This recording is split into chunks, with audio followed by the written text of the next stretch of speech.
Assalamualaikum warahmatullahi wabarakatuh. Kami dari kelompok 9 akan mempresentasikan tentang fisiologi dan struktur sel hewan.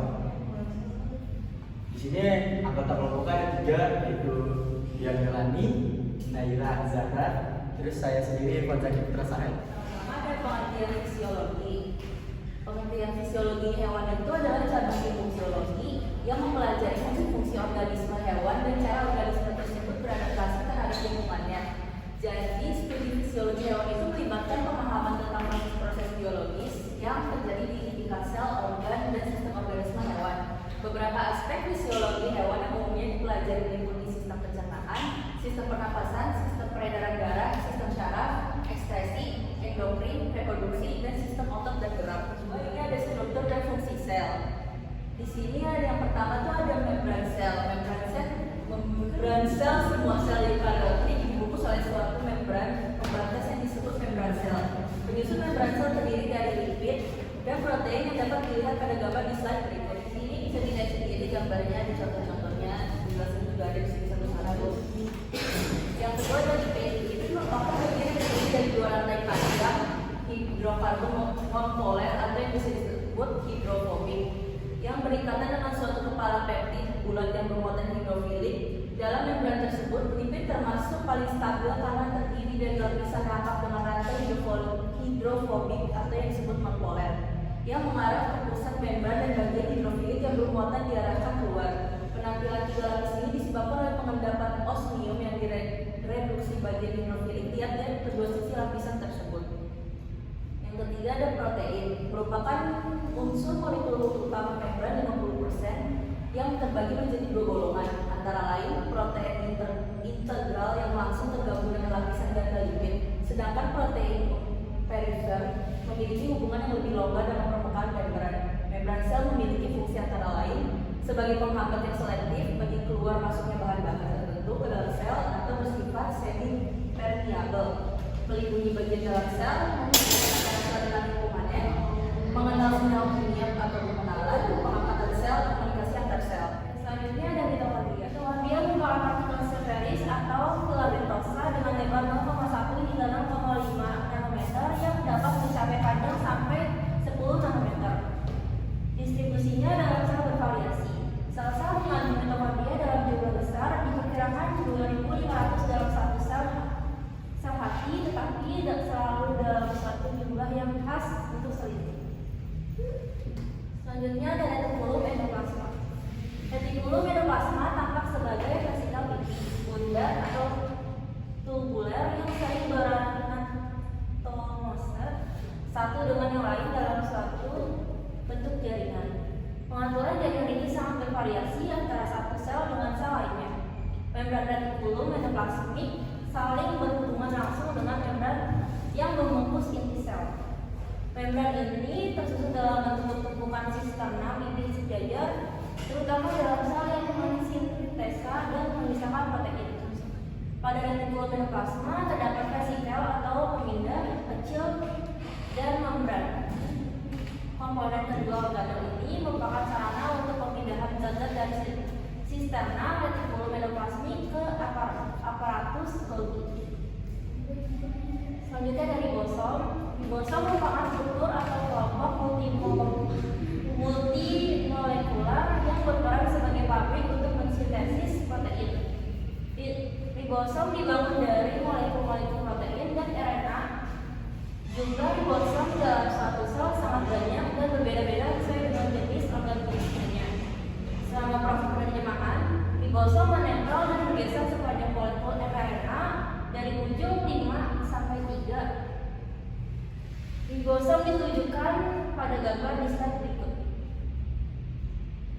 Ribosom pada sel prokariota terdapat bebas di sitosol, sedangkan pada sel eukariot terdapat bebas di sitosol. Matriks mitokondria, stroma kloroplas atau menempel pada permukaan sitosolik selaput Re. Hubungan struktural antara ribosom dengan Re membentuk Reg yang juga sering disebut ergastoplasma. Ribosom sering sekali terlihat sebagai lingkaran-lingkaran kecil yang terdiri dari beberapa buah ribosom yang disebut polisom. Berikut ada lisosom. Enzim lisosom disintesisi di dalam retikulum endoplasma. Kasar kemudian dipindahkan ke aparatus Golgi.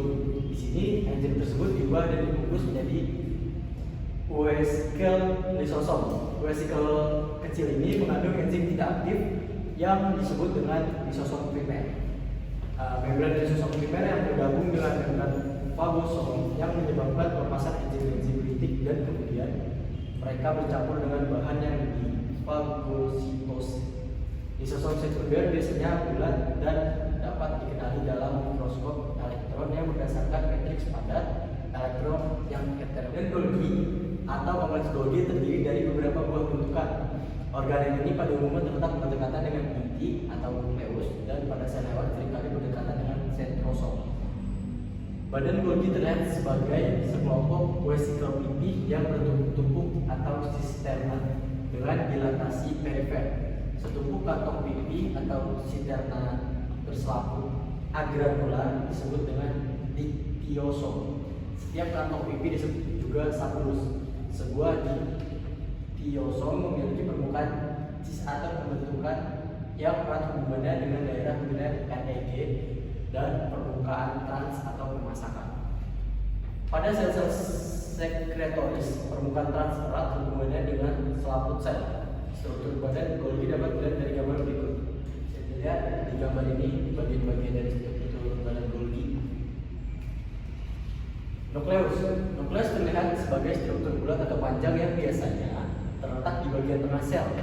Dalam jaringan mamalia, diameternya antara 5 dan 10 nanometer. Nukleus tidak dapat bergerak karena terperangkap dalam jaringan yang terbuat dari filamen intermedia dan mikrofilamen. Jaring-jaring ini terletak di sebelah menyebelahi selubung nuklir. Bagian jaring-jaring yang berada di permukaan nukleoplastik selaput dalam disebut lamina nuklir dan berperan sebagai selaput penyangga selaput dalam. Permukaan sitoplastik selaput luar berkaitan dengan anyaman filamen intermedia yang berhubungan dengan selaput sel. Nukleolus merupakan suatu struktur bulat, umumnya bersifat asidofilik dan kaya akan RNA dan protein basa. Nukleolus terdapat di dalam nukleus dengan ukuran yang berbeda-beda. Bila kromatin inti sangat padat, seperti di dalam limfosit, sudah tentu terlihat nukleolus di dalam nukleus. Nukleolus terserak selama pembelahan sel, tetapi muncul kembali dalam stadium telofase dari mitosis di dalam mikroskop elektron. Nukleolus biasanya terdiri dari 3 daerah, granulosa dan pars nucleosa. Keduanya terutama mengandung ribonukleoprotein dalam bentuk granula atau filamen sangat halus dan dianggap menjadi prekursor ribosom yang akan datang.